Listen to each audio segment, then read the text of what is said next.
Not too long ago, my video upload count entered triple digits.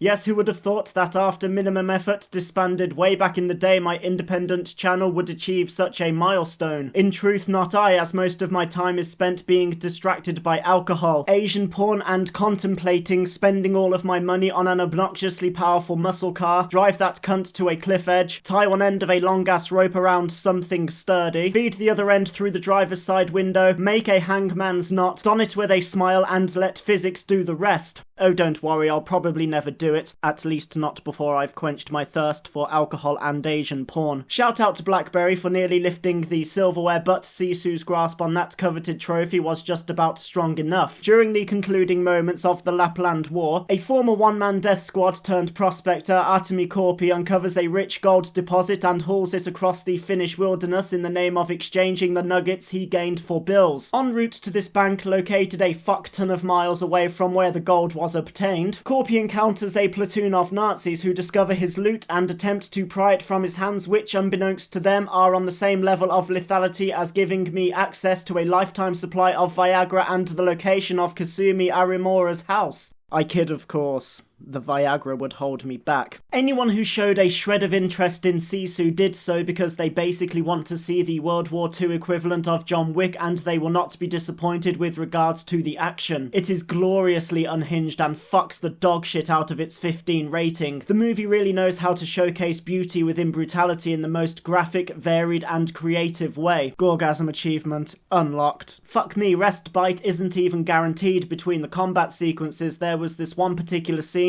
you'll know it when you see it, that'll most likely make you feel more squeamish than the work experience kid at a rehabilitation centre for paedophiles. Even outside of the aforementioned gorgasms, Sisu is outstanding. The cinematography depicts the desolate bleakness of Finland at this particular point in history flawlessly. The soundtrack is fucking awesome. I loved how complimentary it was to whatever tone the scene was going for. Also, I loved how the composers collaborated modern instruments with traditional Scandinavian music. The acting is on par with all of my previous niceties thrown at this feature. However, I'd be remiss if I didn't dedicate a fair chunk of my word count to Jorma Tamila's performance. Fucking incredible piece of acting that I sadly predict won't receive the recognition it deserves. Not until the literal final seconds of Sisu's 91-minute runtime did our protagonist utter dialogue, and frankly it wasn't warranted until that moment. This is because all of the emotions felt by the character were portrayed so perfectly by ways of body language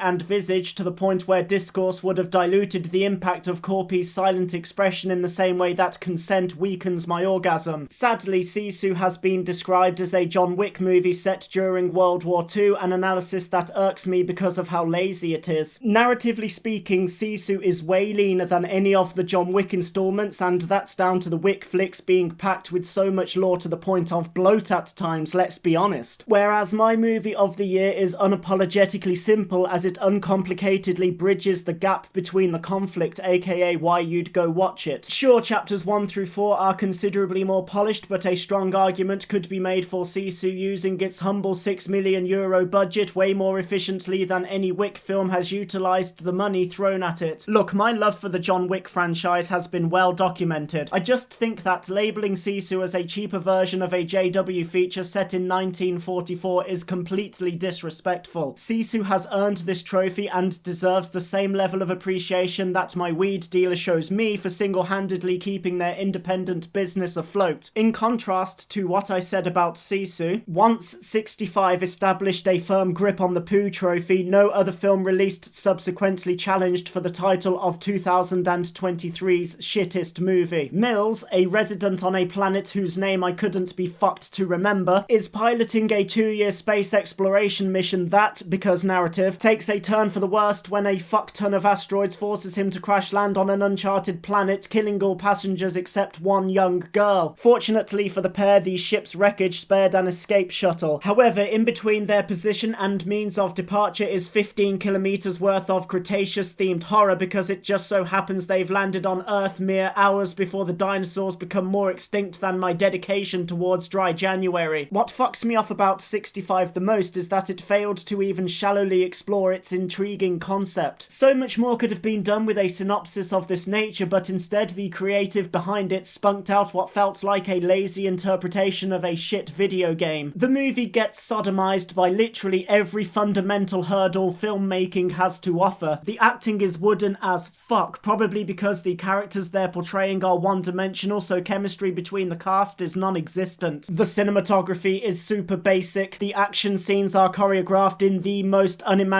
way imaginable. It looks so fucking cheap too. Sure, it was working with a modest $45 million budget, but I've seen features with less financial backing produce far superior aesthetics than the visuals on display here. The soundtrack is extremely forgettable aside from this annoying piece played on, I think, the Peruvian flute that irritated the fuck out of me because it was overused and incorporated into scenes so tactlessly to the point where it would have been more sensical to replace it with sounds of your mum getting finger blasted by someone with acromegaly. The more sharp-eyed viewer would have noticed that to make my version of 65's poster, I took my Jurassic World Dominion picture, added some constellations to the background, slapped my Earth asset on top of that, tweaked my T-Rex image to make it look less Jurassic Worldy, flipped that cunt horizontally after adjusting the colour overlay, then placed the cute little spaceship I made for my Rogue One review in the top left corner there. That experience was way more immersive than 65. 93 abhorrent minutes is the duration, but when it came to my second viewing of this pixelated cunt fire, it took me roughly half a day to reach the end credits. Why? Because it separated me so savagely from captivation I found myself frequently pausing it and fucking off so I could do literally anything else. Played a little PS5, fussed the cat and planted an adorable shrub in my fit Polish neighbour's back garden with the hope that it'll one day grow big enough to host regular wanking sessions undetected. So another year is in the metaphorical rearview mirror. Sorry my roundup of it took so long to release, guys. In truth, I've not actually spent much time at my computer over the last few weeks, but I can see normality on the horizon. Normality, of course, meaning me pumping out content that receives the same amount of praise as an overflowing shiwi.